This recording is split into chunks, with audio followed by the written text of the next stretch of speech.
Welcome to our broadcast for Rehabilitation Services 100. We're going to start off by introducing ourselves. I'm Kathleen Haslew. I'm a sophomore here at Penn State University. I'm undeclared right now, but the reason for me taking... We're going to start off by introducing ourselves. I'm Kathleen Haslew. I'm a sophomore here at Penn State University. I'm undeclared right now, but the reason for me taking... We're going to start off by introducing ourselves. I'm Kathleen Haslew for the YouTube stream. Sorry. So it's like repeating it. I cut mine off. We're good. Sorry. That's okay. So my name's Kathleen Haslew, and I'm a sophomore. I'm currently undeclared, but my reasoning for taking rehabilitation services is because I've always had a passion for working with kids with disabilities. So this is potentially a major that I might want to pursue, and I just really wanted to become more educated on the barriers people with disabilities face. Hey guys, my name is Shri. I'm a senior. I'm a health policy administration major, and I chose this class to take because I wanted to learn more about the culture and just the thoughts about disability in general. Hey y'all, I'm Victoria. I am currently a senior at Penn State, and I am taking RHS 100 because not only is it a prerequisite to my major, which is industrial organizational psychology, but it will also help me become a more well-rounded, more accepting, more politically correct student and individual. Hi, I'm Amanda. I am a major in labor and employment relations, and my minor is rehabilitation and human services. I took this class to help me with my career goal of becoming a becoming a person for vocational employment services. And hi guys, my name is Adora. I am a first-year student, so a freshman. My major is psychology, and I'm taking RHS 100 because I believe in the psychology field. Disability is a really important section, and I just wanted to learn more about it. So I'm just going to read the instructions for the broadcast for you guys. So for this assignment, we were assigned a word pertaining to disability, and we had to develop either an acronym or a logo advertisement. We chose an acronym to help direct the focus of this conversation in the broadcast. The goal of the conversation is to discuss why these issues must be rectified in the future and brainstorm ways to make corrections. Just to note, we are going to be using person first language. And if you don't know what person's first language is, that's completely fine. Basically, it puts the person in front of their or before their disability. So we will be saying people with disability or someone who utilizes a wheelchair instead of disabled person. If you make mistakes, that's completely fine. But that is what we were taught to do, and is what we will continue to do. So our word was privilege. And let's just talk about what privilege is. Privilege is defined as a special right, advantage, or immunity granted or made available to only a particular group or person. And now Amanda is going to do a warm-up where we're going to check our privilege. Hi again, everybody.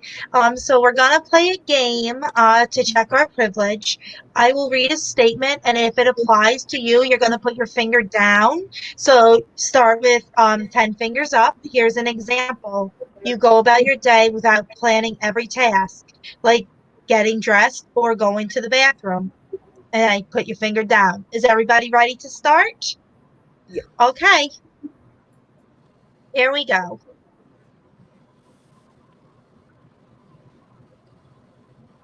Number 1, you can go about your day without planning everyday tasks like getting dressed or going to the bathroom. Okay. 2, you can play sports easily.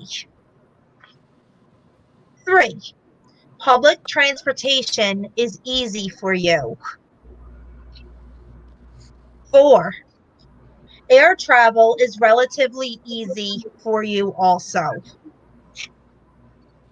5, others don't get frustrated with you in public for needing accommodations or holding up lines. 6, you can expect to be in group activities. 7, leisure activities like gardening, knitting, or woodworking are easy for you. 8, you don't frequently encounter communication barriers. 9. You have ample role models for your ability to whom you aspire. 10. You don't have to worry about others' reactions to your ableness. 11. Others don't assume you have to rely on them to accomplish tasks. 12. As an able-bodied person, you are well represented in movies, books, and television. 13.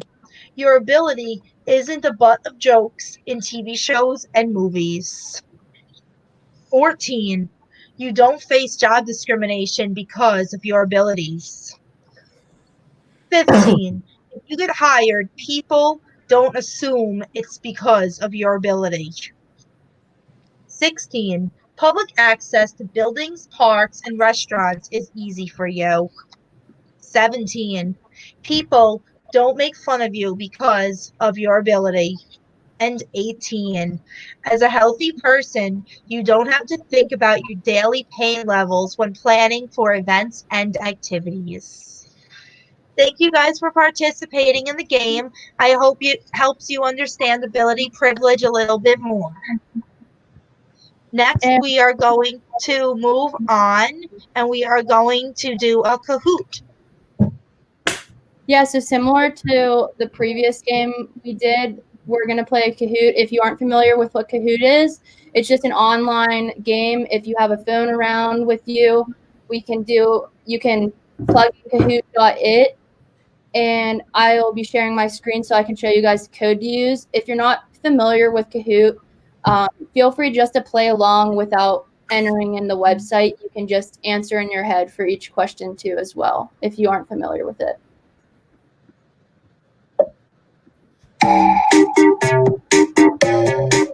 And I'll be sharing my screen so you guys can plug in the code.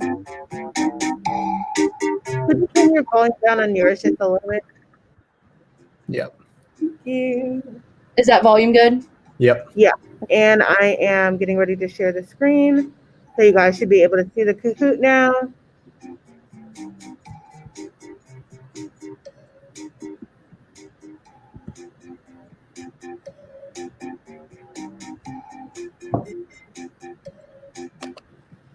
And all you have to do is plug in this code on kahoot.it.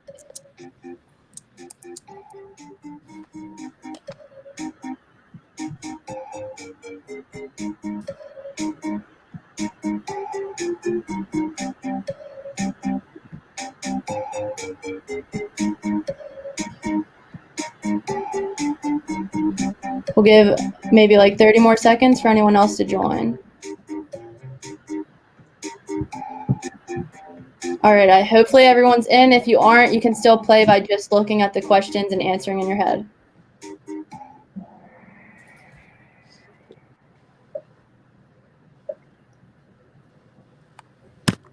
One in how many adults in the United States have a disability?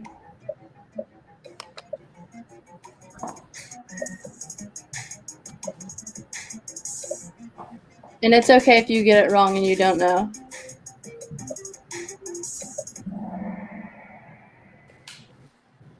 Pretty good.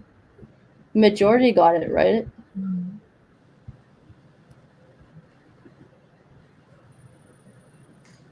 We have Sherry in the run. She's leading everyone. True or false? Employment rates of people with disability have been increasing over the past year.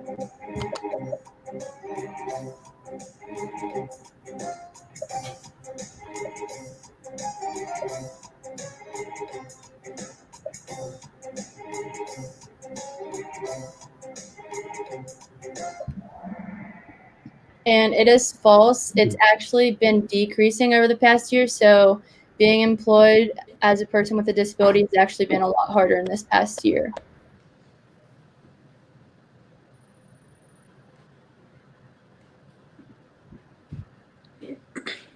The World Health Organization found about what percentage of the world lives with some form of a disability. And keep in mind, this is the whole world, not just in the United States.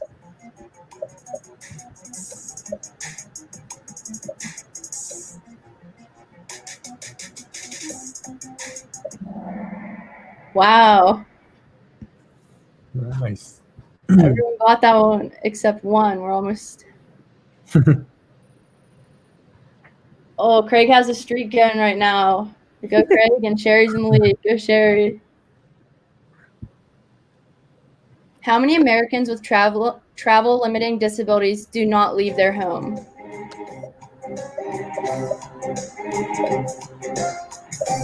Yo.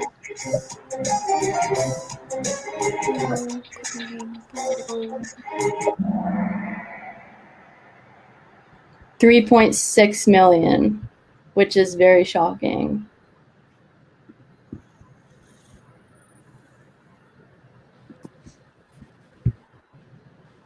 In 2018, evidence from 2 developing countries stated that 76% of persons with disabilities that needed welfare services weren't able to receive them. True or false?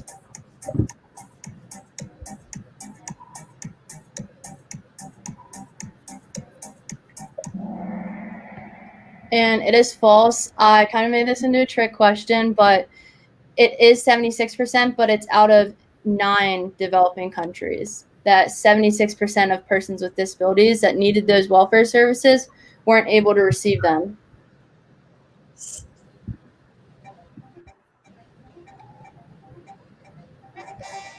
Third place, we have Mindy. Second place, we have Craig. First place, we have Sherry. Woo! Congratulations, Sherry. Good job, guys. But hopefully through this game, you guys were able to at least learn one new fact about privilege and in relation to people with disabilities. And similar to these facts, Victoria is going to go in. If privilege in relation to disability is still kind of cloudy to you, Victoria has a really good analogy to kind of give you a better idea of what privilege is in relation to disability. So, if privilege is a little bit cloudy to you still, a parallel can be seen by a simple boat analogy. Everyone is in the same rough sea, but we're all in different sized boats with different capabilities. We face the same storms in the same ocean, and some people do it in ocean liners while other people only have water wings. So it's imperative to remind oneself that every person battles with something that you are physically not able to see. And then if you're still a little bit cloudy on privilege, I know that Kathleen also has a wonderful picture for us too. Yep, just give me one moment. I'm going to share my screen. And I think it's really, here we go.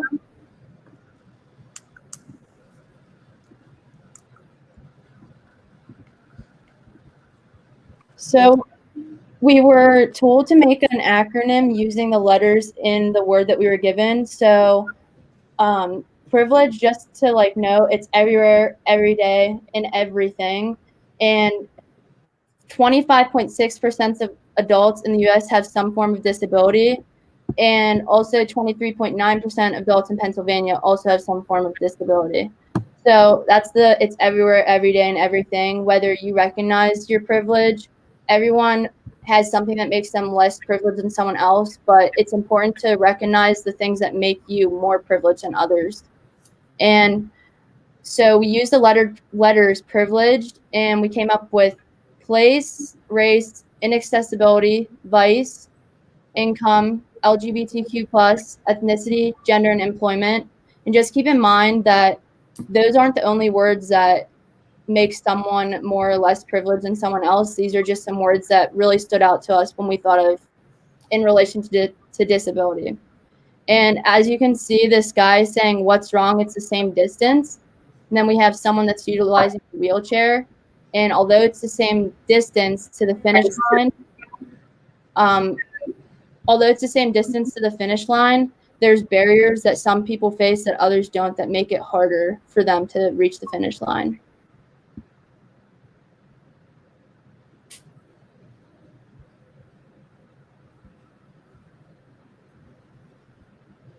All right. And so we're going to go into depth about each of those letters. And the first thing that we're going to talk about is accessibility.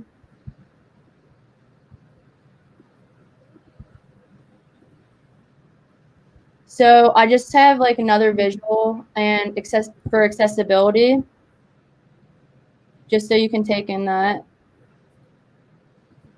Just 1 second. Let's see if it shares it.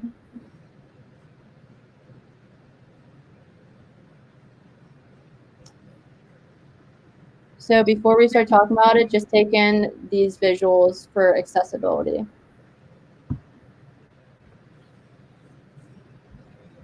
Okay, so accessibility, people that have disabilities run into accessibility problems every single day, whether that's in restaurants, restrooms, multi-story buildings. And it's really important to think about things that you or I may take for granted, like being able to walk up the stairs, because nearly 60% of all respondents with disabilities use one or more medical devices, whether that's walkers, wheelchairs, motorized wheelchairs, crutches, canes. And that can make it really difficult to walk or climb upstairs. And in addition to using those types of medical devices, there's people that might be deaf, or they might have some visual impairment. And if a restaurant isn't equipped with someone who signs American Sign Language, or they don't have these visual assistive technologies for those people, it might make it really hard for them to enjoy everyday activities. And I found this present when I was working in a restaurant as a host. Someone came in that was either deaf or hard of hearing, and no one in our restaurant was able to sign ASL, so it made it really difficult for him to communicate. Another thing with accessibility is healthcare access. Here are some really shocking statistics. 1 in 3 adults with disabilities don't have a usual healthcare provider. 1 in 3 adults with disabilities have an unmet healthcare need because of cost. 1 in 4 adults with disabilities didn't have a routine checkup in the past year. So this is really important to realize that there's a lot of people that have disabilities that don't have the same healthcare access to them as someone like me, or maybe possibly someone like you. As a health policy administration major, I know how difficult it is to get access to healthcare, especially with a lot of like economic barriers, and like with Medicaid and Medicare, they're in place, but it's still very hard to get a lot of approval and into that. And then I'm going to go on to talk about the next two steps in our image, which is place and income. So yeah, and then we're going to get a little picture to get you guys to there. You obviously, you know, in place, they kind of go hand in hand, and it's all about pretty much money that really puts you in a certain community or economic status. So a couple facts about it are almost half of the households with disabilities were unbanked or underbanked, compared to 28% of those without disabilities. And unbanked or underbanked pretty much means that they don't have a bank account or don't have an access to any kind of like bank, or you know, that kind of gives you access to credit cards or debit cards or any kind of electronic money. So, and then when you compare the racial disparity, it's very striking because almost 2/3, which is about 67% of African American households with a disability, are unbanked or underbanked, and that could be a very big issue, especially if you're trying to eat out or go any place that only accepts credit card or that kind of place.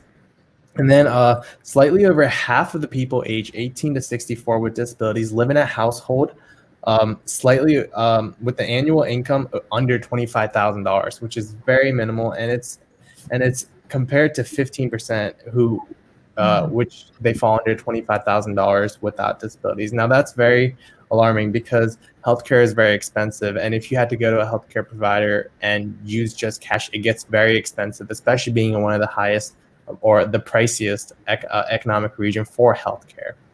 And then next, we're going to have Amanda talk about Vice. And before we go, Amanda, just before we go into Vice, someone commented in the chat if we, he asked, did you guys try communicating the message through writing at the restaurant? Yes, we have iPads whenever people come in to reserve their seats because it's a really busy restaurant. So he was trying to read my lips, but also I would point to stuff on the iPad and I tried writing stuff out so we could communicate that way. And I like allowed him to take over our iPad so he could type in stuff so I could better understand him.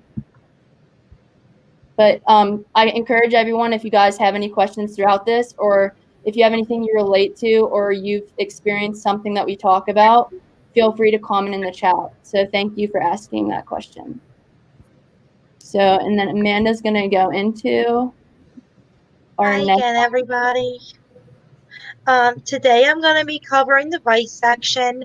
I just want to make a quick note that the definition we were using relates more to substance abuse than how you typically think of vice. We use this mainly because with the V in our acronym, it works perfectly.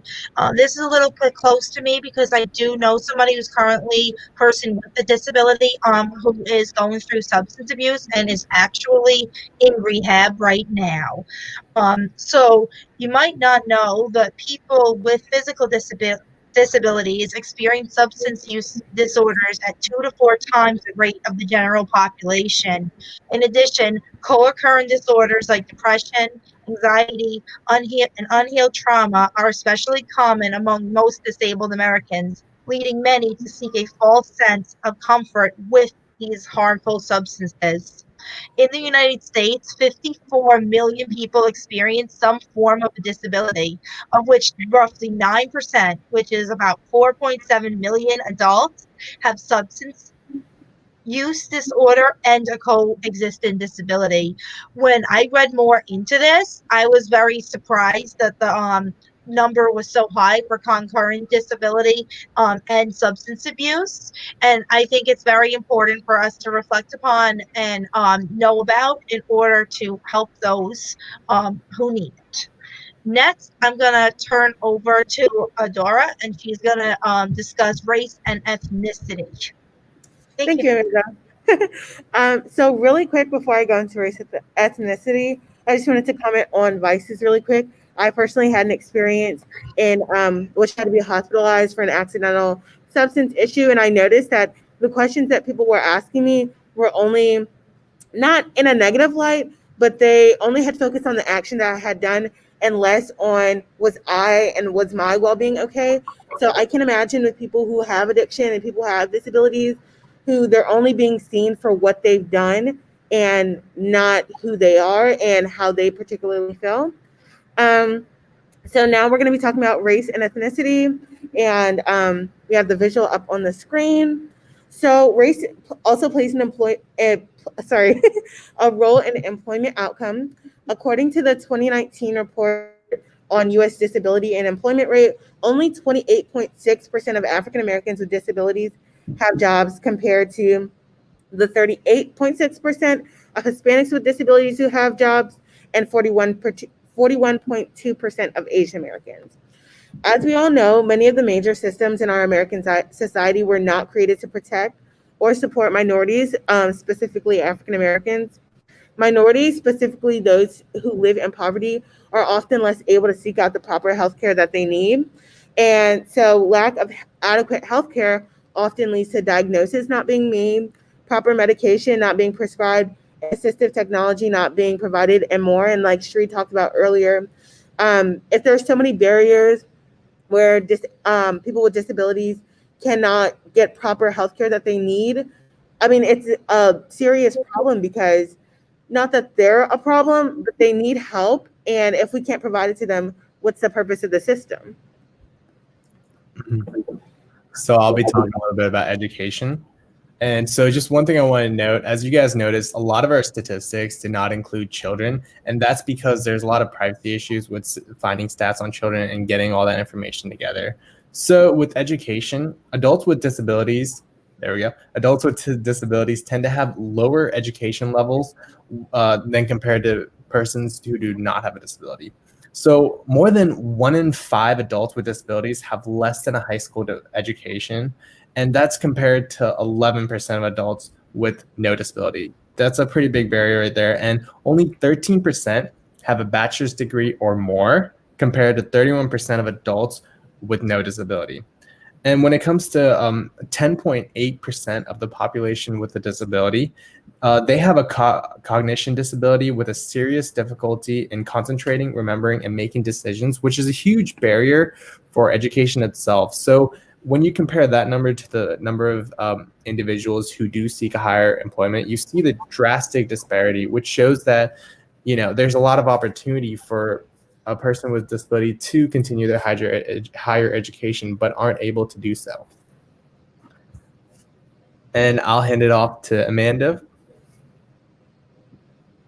And I just want to highlight before Amanda talks on education, before Amanda transitions over into the next section, but I just want to speak on personal experience on education and how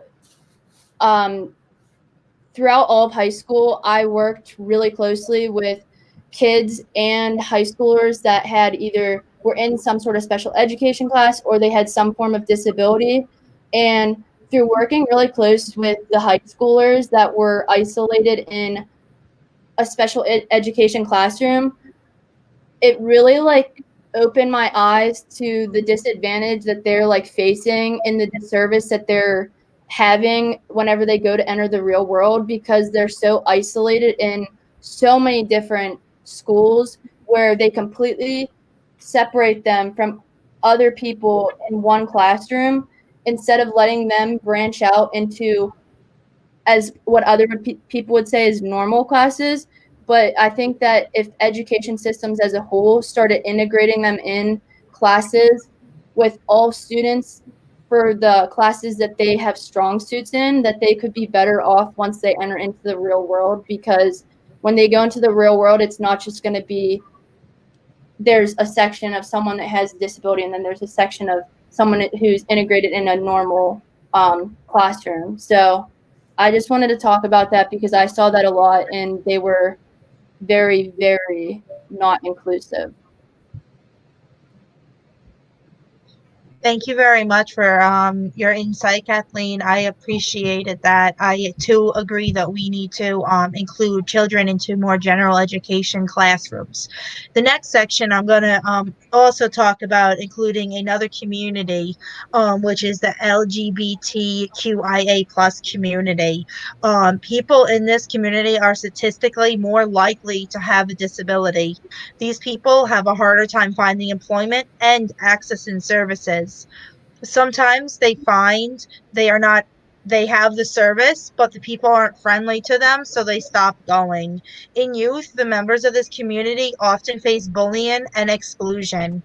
Um, Also, the community is overrepresented in both the juvenile and the criminal justice system. It is estimated that 3.5 million members of the community have a disability. In California, 1 in 5 transgender adults has a disability.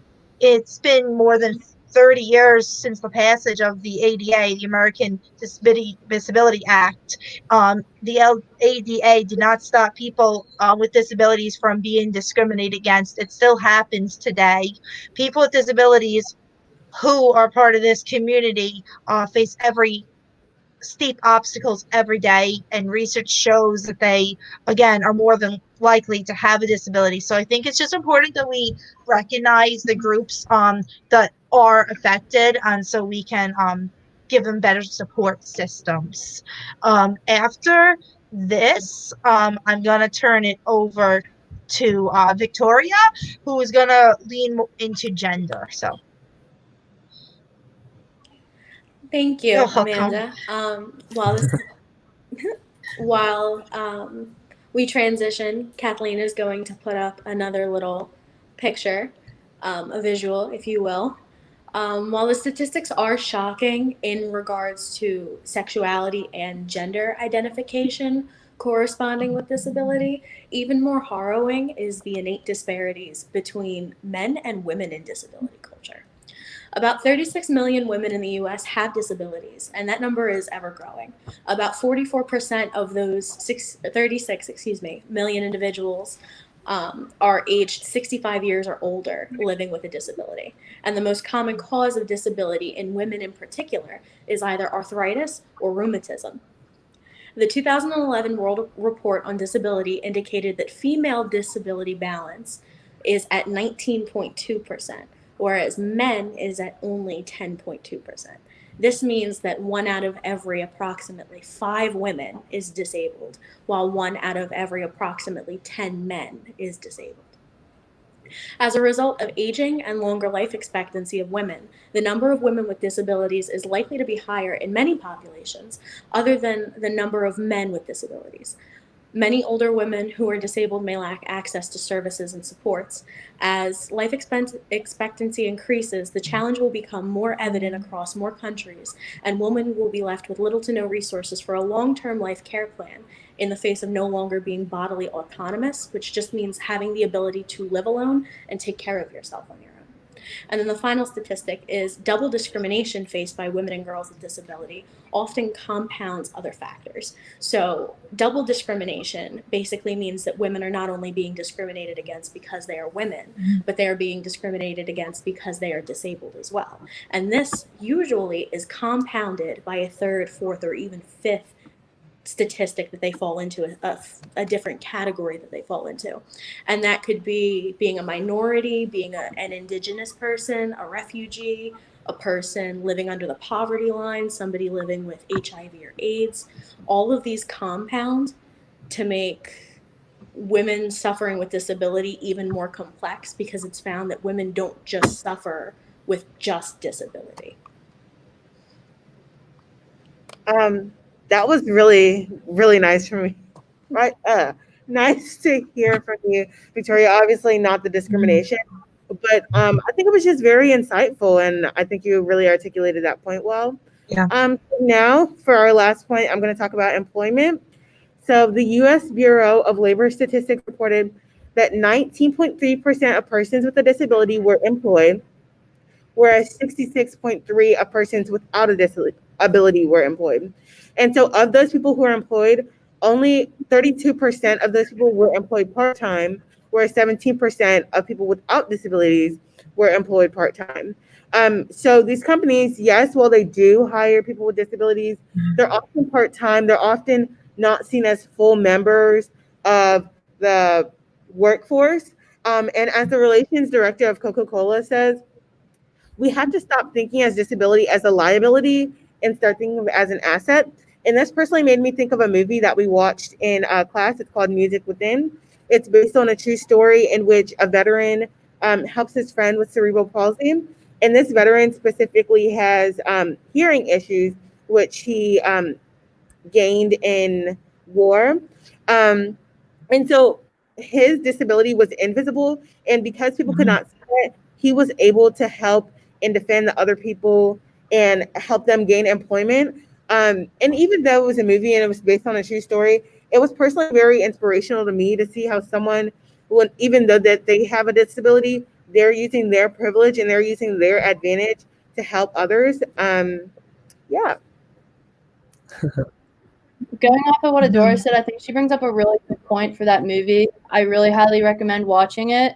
And what it opened my eyes to is just seeing someone that has a visible disability versus someone who has an invisible disability.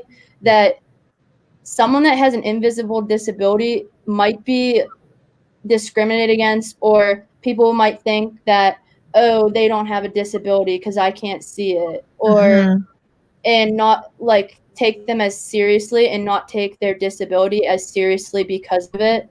And it can be a good and a bad thing. For him in this movie, it was a good thing that he was able to make something good out of it being invisible and help others that had visible disabilities and help fight for their equalities in being hired.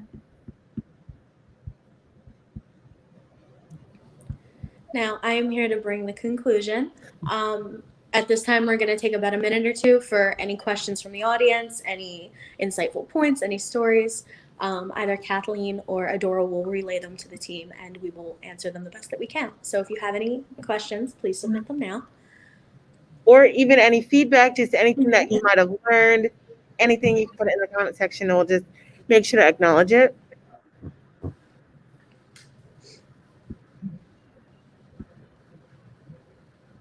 And we also have a really powerful quote that I have up on the screen. If we get it shared, just 1 second. But just the disability is not the problem. The accessibility is the problem. And this was one of my favorite quotes that I found when during this class that I've been taking, all of us have been taking. But this is probably one of my favorite quotes now, because disability needs to stop being looked at as a problem, and the barriers that those people with disabilities, that the barriers that they face, that's the issue, not their disability. And we need to become more equipped as a society so these barriers aren't as present. Thank you so much for sharing that quote. And I just kind of want to go off what she said. And we need to, as a society, kind of, what do they say, flip the script in how we view this. So thank you.